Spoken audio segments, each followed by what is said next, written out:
बच्चों, आज की वीडियो में हम वेक्टर अलजेब्रा या वेक्टर्स के ऑब्जेक्टिव क्वेश्चन करने चल रहे हैं। और जैसा कि आपको पता है कि ऑब्जेक्टिव क्वेश्चंस में आपके filling the blank, match the column, true false, multiple choice, ये इस तरीके के वन वर्ड क्वेश्चंस आते हैं। लेकिन यहाँ पर हमने जो ऑब्जेक्टिव क्वेश्चन एक ही फॉर्म में बनाए हैं वो फिलिंग द ब्लैंक्स में हैं, और इनसे आपके सब तरीके के ऑब्जेक्टिव क्वेश्चंस बन सकते हैं। और ऑब्जेक्टिव क्वेश्चंस में बच्चों मेनली तीन तरीके के क्वेश्चन पूछे जाते हैं। एक तो सीधे सीधे कोई फार्मूला पूछ लिया तो वो आपको याद है। दूसरा, कोई बड़ा क्वेश्चन अगर है तो उसका रिजल्ट, तो उसको करके देखने के बजाय हम उसके रिजल्ट पे ध्यान देते हैं कि इसका रिजल्ट क्या है, इसका आंसर क्या है। और तीसरे टाइप को जो ज़्यादा क्वेश्चन बनते हैं ऑब्जेक्टिव में वो हैं कि एक छोटा सा क्वेश्चन जिसमें हम फार्मूला लगाएं और आंसर पाएं। तो इस तरीके से आज हम वेक्टर अलजेब्रा के ऑब्जेक्टिव क्वेश्चन करेंगे। चलिए बच्चों, स्टार्ट करते हैं। यहाँ पर हम वेक्टर्स के ऑब्जेक्टिव क्वेश्चन। तो यहाँ हम सबसे पहले ले रहे हैं यूनिट वेक्टर अलॉन्ग ए वेक्टर। यूनिट वेक्टर अलॉन्ग ए वेक्टर लिखा हो, unit vector in the direction of A vector लिखा हो, unit vector in the parallel of A vector लिखा हो। ये तीनों लैंग्वेज सेम है। और किसी भी वेक्टर के अलॉन्ग यूनिट वेक्टर अगर हम निकालते हैं तो ए वेक्टर में, उस वेक्टर में उसके मॉडुलस से अगर हम डिवाइड कर दें तो वो यूनिट वेक्टर निकल आता है। यूनिट वेक्टर को हम कैप से रिप्रेजेंट करते हैं, तो ए कैप का फार्मूला बन जाएगा ए vector upon mod of A vector. इसी तरीके से अगर बी कैप हम निकालें तो फार्मूला बनेगा B vector upon mod of B vector. तो कोई भी वेक्टर दिया हो उसके अलॉन्ग अगर हमें यूनिट वेक्टर निकालना है तो उसके मॉडुलस से उसमें डिवाइड कर देंगे। सेकेंड क्वेश्चन है बच्चों, the position vectors of A vector and B vector are this and that respectively, then mod of A B vector हमें निकालना है। तो अगर पोजीशन वेक्टर दिया है तो ये ओ ए वेक्टर हो जाएगा, ये ओ बी वेक्टर हो जाएगा, ये ओ ए वेक्टर, ये ओ बी वेक्टर हो जाएगा। ए बी वेक्टर के लिए फार्मूला बनेगा position vector of B minus position vector of A, मतलब O B vector minus O A vector. तो ओ बी वेक्टर में से जब हम ओ ए वेक्टर माइनस करेंगे तो आ जाएगा 4i + 6j + 12 के। मॉड निकालना है तो मॉडुलस के लिए इनके कोएफिशिएंट को स्क्वायर करके प्लस कर देंगे। तो 4 का स्क्वायर 16, 6 का स्क्वायर 36, 12 का स्क्वायर 144। इन सबको प्लस करेंगे तो 196 आएगा, और 196 का स्क्वायर रूट आपका 14 आ जाएगा। इसी तरीके से बच्चों आपका थर्ड क्वेश्चन है position vector of P and Q. तो पी और क्यू के पोजीशन वेक्टर्स हमें दिए हैं, तो मतलब ये ओ पी वेक्टर हो जाएगा, ये ओ क्यू वेक्टर हो जाएगा। यहाँ पर भी इसी तरीके के मॉड पी क्यू पूछा है, तो पी क्यू वेक्टर के लिए यहाँ पे फार्मूला बन जाएगा O Q vector minus O P vector. तो ओ क्यू वेक्टर में से हम ओ पी वेक्टर माइनस करेंगे तो 5i माइनस आई हम डायरेक्ट कर देते हैं, तो ये बचेगा 4i minus 2j minus 3j, तो आ जाएगा माइनस 5j, एंड 4 के माइनस माइनस प्लस तो हो जाएगा 11 के, तो ये आपका 11 के। और हमसे mod of P Q vector पूछा है तो मॉडुलस निकाल लेंगे। तो अंडर रूट 16 + 25 + 121, और इन सबको जब हम प्लस करेंगे तो अंडर रूट 162 आपका आंसर आ जाएगा। तो इस तरीके से क्वेश्चन पूछा जाता है यहाँ पर कि अगर पोजीशन, दो वेक्टर के पोजीशन वेक्टर दे दिए जाएँ तो उनका पी क्यू वेक्टर या ए बी वेक्टर का मॉड इस तरीके से पूछ लिया जाता है। क्वेश्चन नंबर 4 है बच्चों, the position vector of vertices of triangle A B C are A vector, B vector, C vector respectively, then prove, then position vector of centroid. अगर हमारे पास कोई ट्रायंगल है ए बी सी और इनके position vector ए vector, B vector, सी vector दिए हैं, तो जो सेंट्रॉइड का पोजीशन वेक्टर निकलेगा, ये बहुत इंपॉर्टेंट क्वेश्चन भी होता है और ये प्रूफिंग में आता है। तो यहाँ पर आपको सिर्फ फार्मूला याद रखना है ए vector plus B vector plus c vector upon 3। तो ये इसके लिए फार्मूला बन जाता है ए vector plus B vector plus c vector upon 3। ओटी में खूब क्वेश्चन ये पूछा जाता है।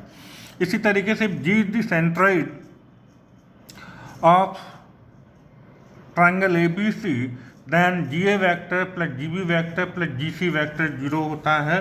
तो अगर यहाँ पे सेंट्रॉइड हम जी इसको सपोज कर लें तो जी ए, जी बी और जी सी, तो जी ए वैक्टर जब आप करोगे G A vector plus G B vector plus G C vector, G A vector, position vector of G A है और ए है, तो position vector of A minus position vector of G, A vector minus a vector plus B vector plus c vector upon 3 plus G B करोगे तो position vector of B minus position vector of G, b vector minus a vector plus B vector plus c vector upon 3 और position vector of जब सी जी C करोगे तो c vector minus a vector plus B vector plus c vector upon 3, तो ये आपका हो जाएगा ए vector plus B vector plus c vector, ए vector B vector सी vector, और इन तीनों को जब प्लस करोगे तो सेम क्वांटिटीज है तो 3 टाइम्स होगा, 3 तो 3 कैंसिल हो जाएगा, तो आएगा a vector minus B vector minus c vector. इस तरीके से बच्चों ये आएगा। यहाँ पर एक जो गलती हम करते हैं,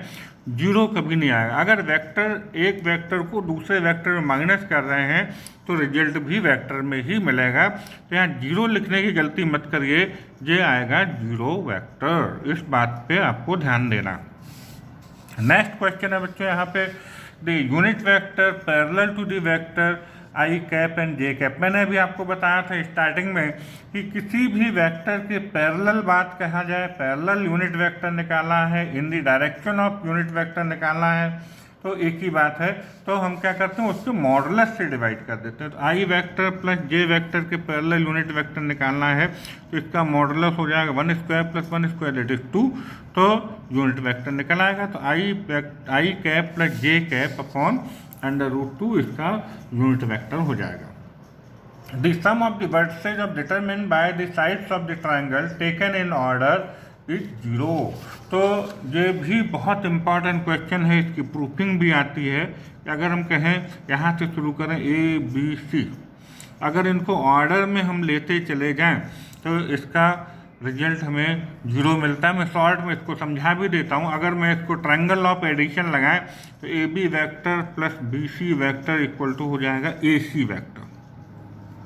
ए सी वैक्टर को हम यहाँ माइनस सी ए वैक्टर लिख सकते हैं और इसको यहाँ ट्रांसफ़र कर लें तो A B vector plus B C vector plus C A vector और यहाँ बचेगा 0 वैक्टर। यहाँ भी बच्चे गलती करते हैं, कभी कभी बुक वाले भी गलती कर देते हैं, 0 लिख देते हैं, तो 0 नहीं होगा बच्चों, ये हमेशा 0 वेक्टर ही होगा।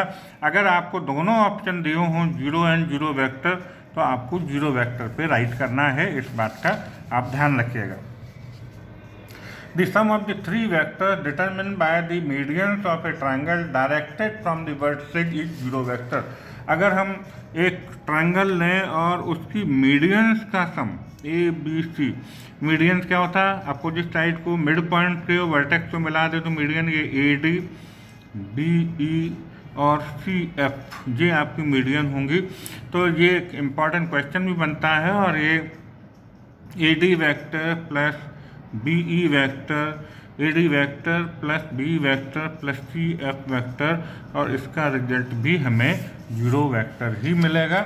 इस बात का आपको ध्यान रखना। तो हम यहाँ तक पहुँच गए बच्चों 8th नंबर के क्वेश्चन तक।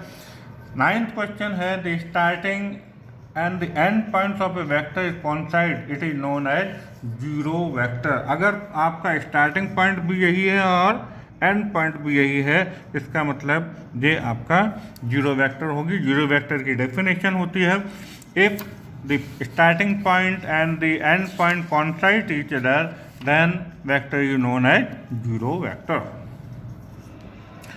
10th क्वेश्चन है, if a vector and B vector are parallel then a vector equal to lambda b vector. अगर एक वेक्टर का दूसरा वेक्टर कुछ टाइम्स हो जाए, कुछ गुना हो जाए, तो वो वेक्टर दोनों पैरेलल हो जाते हैं। ये कंडीशन होती है पैरेललिटी की। A vector and B vector mutually perpendicular then, ए बहुत इंपॉर्टेंट प्रॉपर्टी है, अगर a vector is perpendicular to b vector then इसकी कंडीशन होगी a vector dot B vector equal to 0, उनका स्केलर प्रोडक्ट 0 होता है।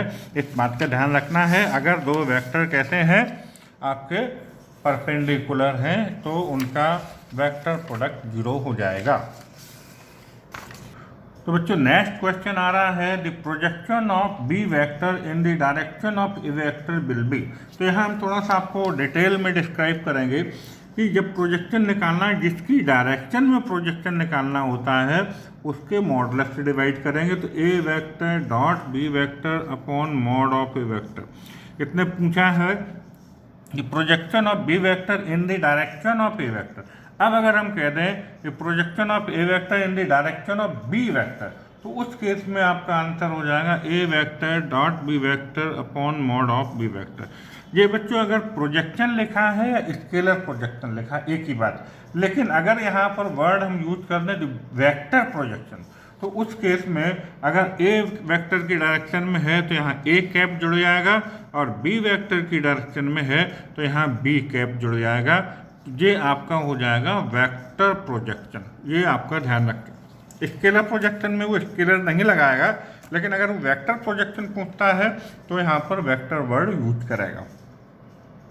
13 नंबर का क्वेश्चन है square of A vector is equal to square of its modulus. ये 3 तरीके से बच्चों लिखा जा सकता है। ए vector square equal to mod of A vector square, और अब अगर हम इस पर कुछ भी ना लगाएं तो सिंपल ए स्क्वायर। तो इस तरीके से लिखा जा सकता है, लेकिन यहाँ पर है कि ए वेक्टर स्क्वायर को हम उसके मॉडुलस के वेक्टर के स्क्वायर, मॉडुलस के स्क्वायर के बराबर लिख सकते हैं, इक्वल लिख सकते हैं। नेक्स्ट क्वेश्चन है a perpendicular vector to both the vector A vector and B vector is A vector cross B vector upon mod of A vector cross B vector. यहाँ पर बच्चों हम आपको कॉन्सेप्ट बताना चाहेंगे कि अगर हमारे पास 2 वेक्टर हैं और इन दोनों वेक्टर के परपेंडिकुलर वेक्टर हमें चाहिए, तो हम उसका क्रॉस प्रोडक्ट निकाल लेंगे। तो अगर हम 2 वेक्टर का क्रॉस प्रोडक्ट निकालते हैं तो उन दोनों के परपेंडिकुलर वेक्टर मिलता है।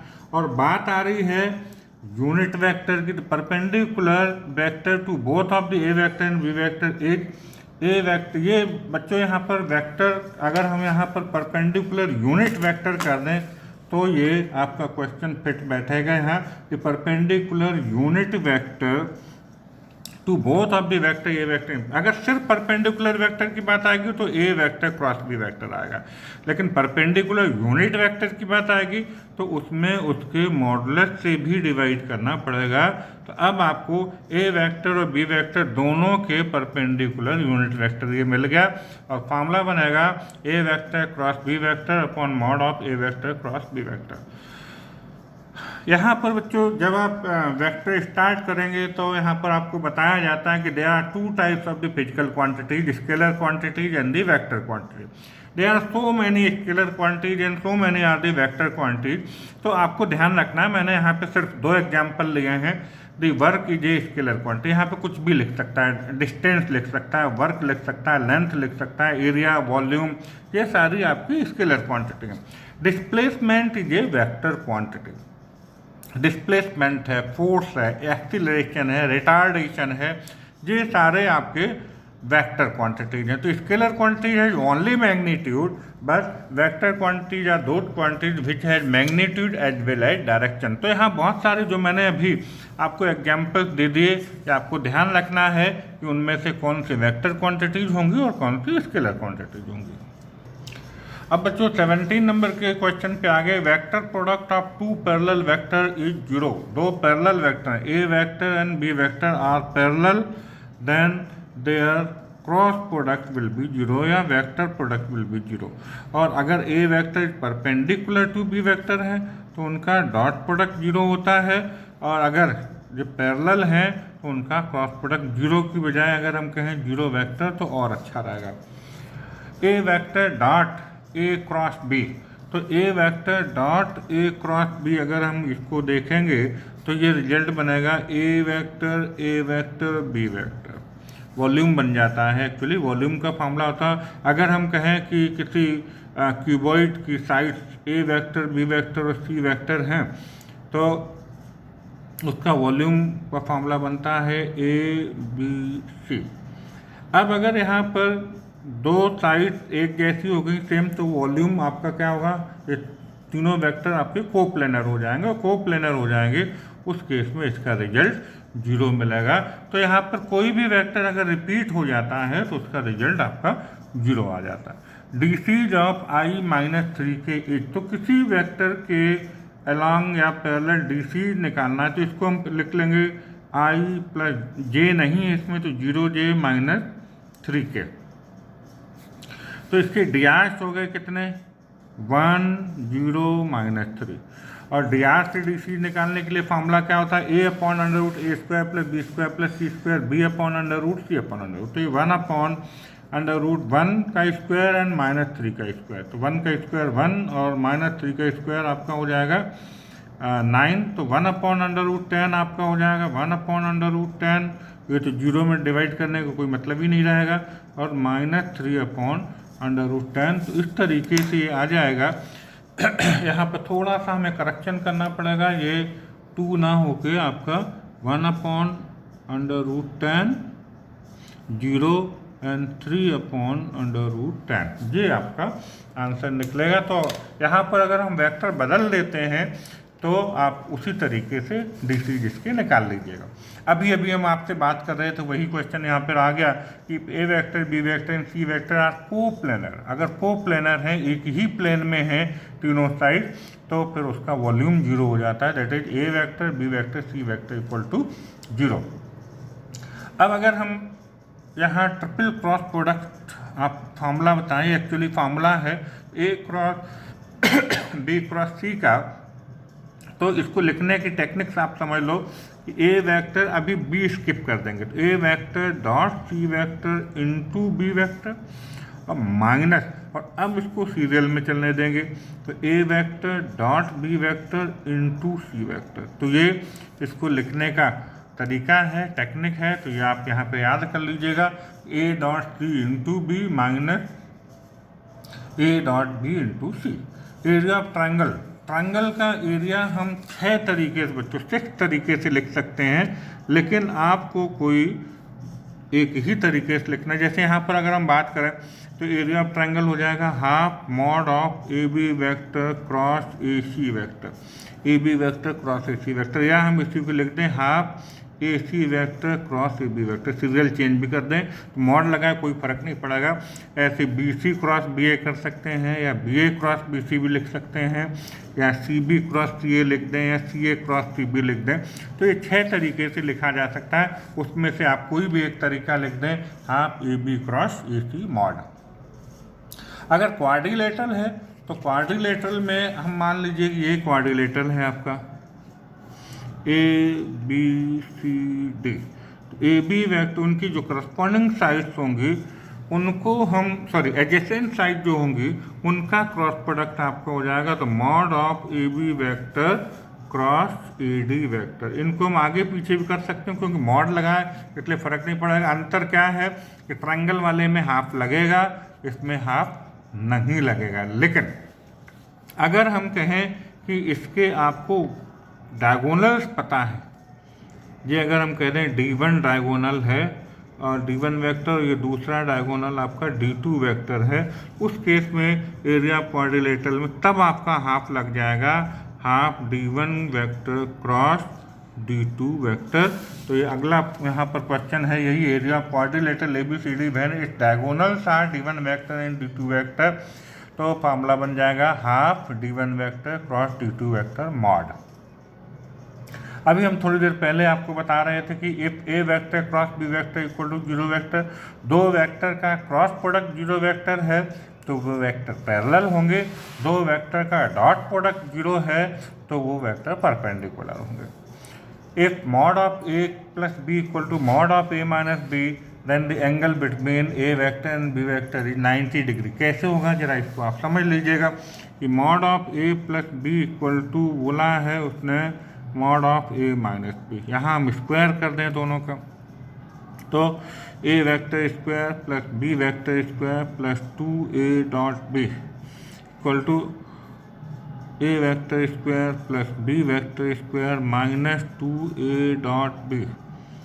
ए वेक्टर स्क्वायर से A vector square, B vector square से बी वेक्टर स्क्वायर कट जाएगा। लेकिन बच्चों इस बात का हमेशा ध्यान रखना, वेक्टर को कभी लाइन खींच के नहीं काटेंगे, ये ध्यान रखना। अंडरस्टूड है कि ये कैंसिल हो जाएगा, तो ये हो जाएगा 2a डॉट बी और इसको भी इधर ले आओ तो प्लस 2a डॉट बी, तो आपका हो जाएगा 4a vector dot B vector equal to 0 में था, ये जब इधर पूरा ले आएंगे तो ये आ जाएगा इक्वल टू 0, तो 4a dot B equal to 0। तो ए vector dot B vector equal to 0। और हम आपको ऑलरेडी बता चुके हैं कि अगर दो वेक्टर का डॉट प्रोडक्ट 0 है तो वो दोनों आपस में परपेंडिकुलर होंगे, और परपेंडिकुलर होंगे इसका मतलब एंगल 90 डिग्री का आपका निकल आएगा। इसके बाद बच्चों आई डॉट जे प्लस जे डॉट के प्लस के डॉट, ये ऑर्थोगोनल वेक्टर ट्राइस कहलाते हैं कि ये आपका एक्स एक्सिस, ये वाई एक्सिस और ये जेड एक्सिस। एक्स एक्सिस के अलॉन्ग आई कैप यूनिट वेक्टर है, वाई एक्सिस के अलॉन्ग जे कैप यूनिट वेक्टर है, और जेड एक्सिस के अलॉन्ग के कैप यूनिट वेक्टर है। तो ये परपेंडिकुलर हुए, आई डॉट जे, जे डॉट के डॉट आई। परपेंडिकुलर वेक्टर्स का डॉट प्रोडक्ट 0 होता है, हम आपको ऑलरेडी बता चुके हैं। तो वही रिजल्ट यहाँ पर आएगा, i dot j equal to j dot k dot i. अगर आगे पीछे भी कर दें तो भी रिजल्ट सेम नहीं होगा, जे डॉट आई, के डॉट जे, आई डॉट के, तब भी रिजल्ट आपको 0 मिलेगा। इस तरीके से बच्चों यहाँ पर अगर हम क्रॉस प्रोडक्ट के लिए आपको बात करें तो वो भी यहाँ पे समझा देते हैं आपको कि अगर हम ये कहें आई है, ये जे है और ये के है, तो i cross j equal to होता है k, i dot j equal to k, j cross के ये आपका हो जाएगा आई, और के क्रॉस आई ये हो जाएगा जे, ये एंटी क्लॉकवाइज। अब अगर क्लॉकवाइज चल जाते हैं, आगे पीछे इनको कर देते हैं, जे क्रॉस आई, तो एक माइनस साइन आपका बाहर निकल आएगा। इस तरीके से ये रिजल्ट भी आपको ध्यान रखने हैं यहाँ पर। तो अगर हम यहाँ देखें तो आई डॉट जे क्रॉस के, जे क्रॉस के की वैल्यू हमने आपको क्या बताई यहाँ पर आई, फिर ये क्या हो जाएगा आई डॉट आई, उसी वेक्टर का उसी वेक्टर में डॉट प्रोडक्ट 1 होता है, तो ये आपका आ जाएगा 1। आई क्रॉस जे, अभी हमने आपको यहाँ बताया आई क्रॉस जे इक्वल टू क्या होता है के, तो ये रिजल्ट लिखा है के। तो इस तरीके से यहाँ से कई फॉर्मूले आपके बन सकते हैं। अब अगला क्वेश्चन है यहाँ पर कि आई डॉट जे क्रॉस के प्लस जे डॉट के क्रॉस आई प्लस के डॉट आई क्रॉस जे, तो ये क्या होगा, जे क्रॉस के को जैसे अभी हमने यहाँ बोला था कि जे क्रॉस के की जगह हम क्या लिख देंगे आई, तो I dot I dot I 1 हो जाएगा। के क्रॉस आई को हम क्या लिख दें, के क्रॉस आई को जे लिख दें, तो जे डॉट जे 1 हो जाएगा। ये आई क्रॉस जे को क्या लिख दें के, तो के डॉट के 1 हो जाएगा। तो 1 प्लस 1 प्लस 1, तो आपको रिजल्ट यहाँ पे मिल जाएगा 3। बच्चों नेक्स्ट क्वेश्चन आ रहा है 31 एंड 32। ये दोनों क्वेश्चन हैं और प्रूफ करने के लिए भी आते हैं, तो इनका रिजल्ट आप या तो ध्यान रखें या मैं अभी थोड़ा सा आपको डिटेल में समझा देता हूँ यहाँ पे कि ए vector minus B vector plus B, यहाँ पे ना डॉट लगेगा ना कॉमा लगेगा, केवल यहाँ पर स्पेस आएगा, ए माइनस बी, बी माइनस सी माइनस सी, तो रिजल्ट हमें यहाँ मिलने वाला है 0।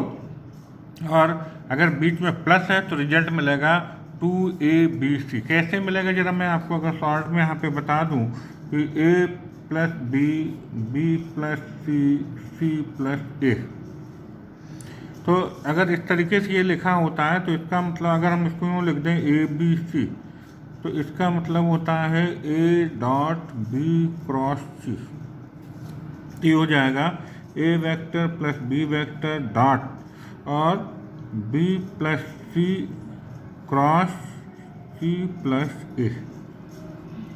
जी, ये एक्चुअली में अपने आप में क्वेश्चन है, बहुत इम्पॉर्टेंट है, जो एज ए क्वेश्चन भी पूछा जा सकता है। अब अगर हम इसका क्रॉस प्रोडक्ट करें तो ये हो जाएगा B cross C plus B cross A plus C cross C, उसी वेक्टर का उसी वेक्टर में क्रॉस प्रोडक्ट 0 हो जाएगा, और प्लस सी क्रॉस ए, तो 0 हो जाएगा। ए वेक्टर प्लस बी वेक्टर, और ये आपका हो जाएगा डॉट है यहाँ पे b cross C plus B cross a, ये 0 हो गया, प्लस सी क्रॉस ए। अब हम इसका डॉट प्रोडक्ट करें तो ए डॉट बी क्रॉस सी, तो ये हो जाएगा A B C, A dot B cross A, तो ये हो जाएगा A B A, A dot C cross A, तो हो जाएगा A C A, plus B dot B cross C, तो हो जाएगा B B C, B dot B cross C, तो हो जाएगा बी बी ए, और B dot C cross A को हम लिख देंगे बी सी ए। तो हमने बच्चों अभी पहले ही बता चुका था, अगर वेक्टर यहाँ रिपीट हो जाते हैं तो वो आपका जीरो हो जाएगा। तो ये जीरो हो जाएगा, ये जीरो हो जाएगा, ये जीरो हो जाएगा, ये जीरो हो जाएगा, क्यों यहाँ रिपीट हो रहा है। तो बचेगा क्या हमारे पास, A B C plus B C A. अगर इनका हम साइक्लिक ऑर्डर चेंज ना करें तो ए बी सी को बी सी ए और इस तरीके से लिख सकते हैं। तो ये भी हम ए बी सी लिख देंगे, a B C plus a B c. तो इस तरीके से बच्चों आपका रिजल्ट मिलेगा आपको 2ABC।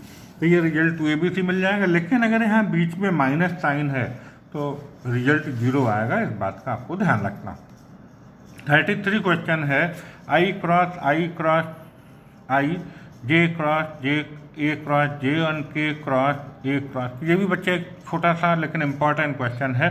तो इसका रिजल्ट जब आप इसको सॉल्व करेंगे, ए वेक्टर को A1i plus A2j plus A3k करें और उसमें i का क्रॉस प्रोडक्ट करें और फिर बाद में इसका कर दें, तो सब कुछ करने कराने के बाद आपका ये 2a वेक्टर आपको वापस मिल जाएगा। ए vector minus B vector cross A vector plus B vector का रिजल्ट आपको 2a क्रॉस b मिलेगा। कैसे मिलेगा वो मैं आपको समझा देता हूँ कि A minus B vector dot A vector plus B vector. तो अगर आप इसका डॉट प्रोडक्ट करें तो क्या होगा कि ए डॉट ए, फिर आएगा ए डॉट बी, फिर आएगा माइनस बी डॉट ए और माइनस बी डॉट बी।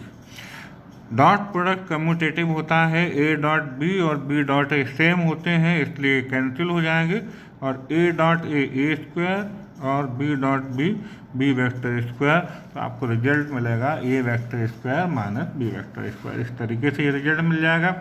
अब अगर mod of A cross B whole square, बच्चों ए क्रॉस बी का आपका फॉर्मूला आपको पता होगा, जो होता है mod A mod B sine theta N cap. क्योंकि यहाँ मॉड लगा देंगे तो ये एन कैप आपका हट जाएगा, इसकी डायरेक्शन हट जाएगी, ऊपर से स्क्वायर लगा है तो ये आपका हो जाएगा A square B square sine square theta. अगर हम यहाँ पर ए डॉट बी करते हैं तो इसका ए डॉट बी का फॉर्मूला होता है mod A mod B cos theta. Square करेंगे तो स्क्वायर हो जाएगा इस तरीके से, ठीक है बच्चों। तो ये अब अगर हम इनको प्लस करें, यहाँ बीच में क्या आ रहा है प्लस, तो अगर हम प्लस करेंगे दोनों को तो रिजल्ट में A square mod of A square mod of B square आ जाएगा दोनों जगह से। कॉमन अंदर आएगा sine square theta plus cos square theta जो कि 1 हो जाएगा। तो ये आपका mod of A square and mod of B square, इसको simply A vector square B vector square हम लिख सकते हैं। तो ये रिजल्ट आपको इस तरीके से मिल जाएगा। बच्चों शायद हमने यहाँ पर 34 क्वेश्चन को मिस कर दिया, तो ये भी आप देख लो। A minus B cross A plus B अगर आप करते हो तो आपको 2a क्रॉस बी मिलता है, और A minus B dot A cross B करते हो तो ए vector square minus B vector square. तो ये तो हमने आपको समझा दिया, तो ये और समझा देते हैं कि ए vector minus B vector cross A vector plus B vector करोगे तो क्या रिजल्ट मिलेगा। A vector cross A vector plus A vector cross B vector minus B vector cross A vector minus B vector cross B vector. उसी vector का उसी vector में cross product 0 होता है तो ये 0 हो जाएगा, 0 वेक्टर हो जाएगा बल्कि मैं कहूँ तो ए क्रॉस बी, और माइनस बी क्रॉस ए को भी हम माइनस बी क्रॉस ए को ए क्रॉस बी लिख सकते हैं। तो ए क्रॉस बी प्लस ए क्रॉस बी, तो हमें रिजल्ट मिल जाएगा 2a क्रॉस बी। तो ये देखिए आपका रिजल्ट यहाँ रखा है 2a क्रॉस बी। बच्चों नेक्स्ट क्वेश्चन है ए vector B vector C vector are coplanar. अगर ये कोप्लेनर है तो ये रिजल्ट होता है कि A cross B plus B cross C plus C cross A equal to 0। कैसे होता है, अगर हम कहें ए बी सी हमारे पास कोई एक ट्रायंगल है और इनके वर्टेक्स के पोजीशन वेक्टर ए वेक्टर बी वेक्टर सी वेक्टर हैं, तो एरिया ऑफ ट्रायंगल के लिए यहाँ पर बच्चों एक फॉर्मूला बनता है half a cross B plus B cross C plus C cross a. और अगर ये कोप्लेनर है तो एरिया ऑफ ट्रायंगल 0 हो जाएगा, ये 2 0 में चला जाएगा, तो बाकी रिजल्ट बचेगा A cross B plus B cross C plus C cross A equal to 0। तो इस तरीके से ये आपको बच्चों 0 मिल जाएगा। A cross B cross C plus B cross C cross A plus C cross A cross B. बच्चों ये भी एक छोटा सा क्वेश्चन है और इसका रिजल्ट आपको 0 मिलता है। इस तरीके से आप इस रिजल्ट को यहाँ पे देख सकते हो कि आपको यहाँ 0 मिल जाए। कैसे मिलता है अगर आप इसको समझना चाहें तो चलिए मैं समझा देता हूँ शॉर्ट में। ए क्रॉस बी क्रॉस सी, इसका बच्चों रिजल्ट हमने अभी आपको बताया था वेक्टर ट्रिपल प्रोडक्ट का कि A dot C into B minus A dot B into C. अच्छा, अब दूसरा है यहाँ पर क्या, B cross C cross A, B cross C cross A. जब इसका रिजल्ट हम लिखें तो क्या लिखेंगे, बी डॉट ए इंटू सी। अब सीरियल में चले तो B dot C into A. तीसरा है C cross A cross B, ये वाला C cross A cross B.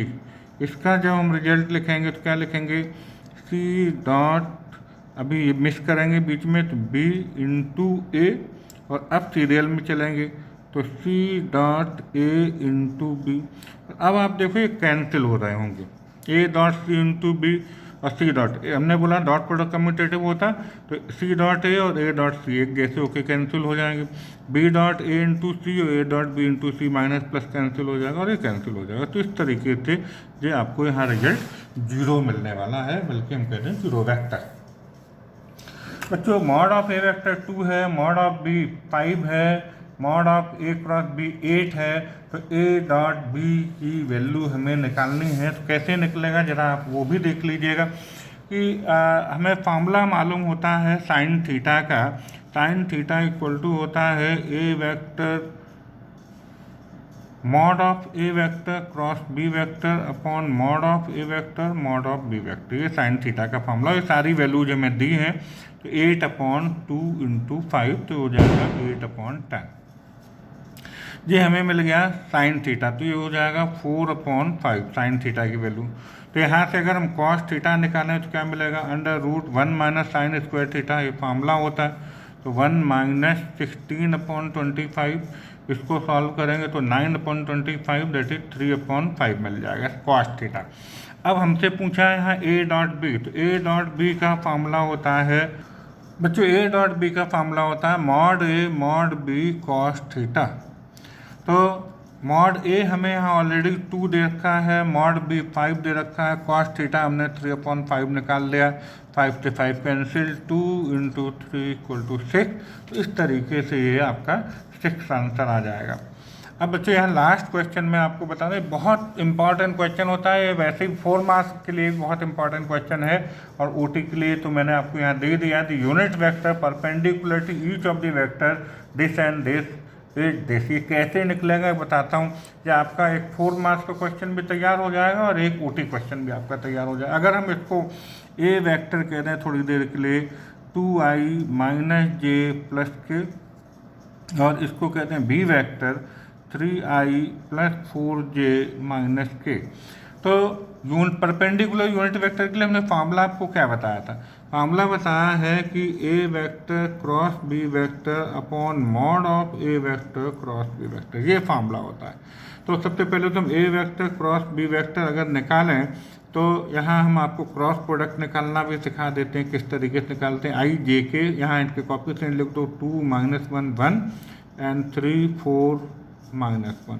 इसको अगर हम सॉल्व करें प्लस माइनस प्लस, तो आई ये रो कॉलम हटेगा, 1 - 4 माइनस जे, ये रो कॉलम हटेगा, -2 - 3 प्लस के, ये रो कॉलम हटेगा तो 8 + 3। तो ये आएगा बच्चों -3i plus 5j and plus 11k। Okay, ये आया ए क्रॉस बी। अब इसका अगर हम मॉड निकालें, mod of A cross b, तो √a² + b² + c², 9 + 25 + 121 करोगे तो 155 हो जाएगा। यहाँ फार्मूले में अगर रख देते हैं तो ए क्रॉस बी है -3i plus 5j plus 11k upon mod of A cross b 155 हमने निकाल लिया अंडर रूट, ये आपका आंसर हो जाएगा -3i plus 5j plus 11k upon 155 under root. तो इस तरीके से बच्चों ये आप इस तरीके के क्वेश्चन इंपॉर्टेंट होते हैं जो 4 मार्क्स में भी पूछे जा सकते हैं और ऑब्जेक्टिव में भी पूछा जा सकता है।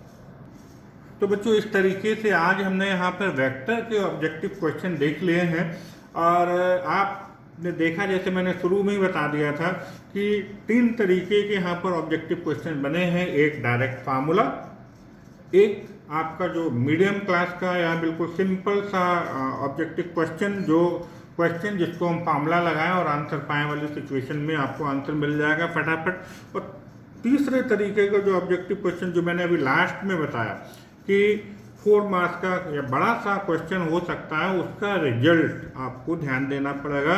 तो आइदर अगर कोई स्टैंडर्ड क्वेश्चन है तो उसका रिजल्ट तो आप याद कर सकते हो, लर्न कर सकते हो, लेकिन अगर कोई नंबर वाले क्वेश्चन है तो उनके रिजल्ट याद नहीं किए जा सकते हैं, तो फिर उनको फार्मूला लगा के और शॉर्ट में आपको करके ही देखना पड़ेगा। तो इस तरीके से बच्चों ये हमने आज वेक्टर अलजेब्रा के आपको ऑब्जेक्टिव क्वेश्चन करा दिए हैं और हमें उम्मीद है कि आप इनको बहुत अच्छे से कर लेंगे तो आपको बोर्ड एग्जाम में इनमें से ऑब्जेक्टिव क्वेश्चन मिल जाएंगे। Thank you.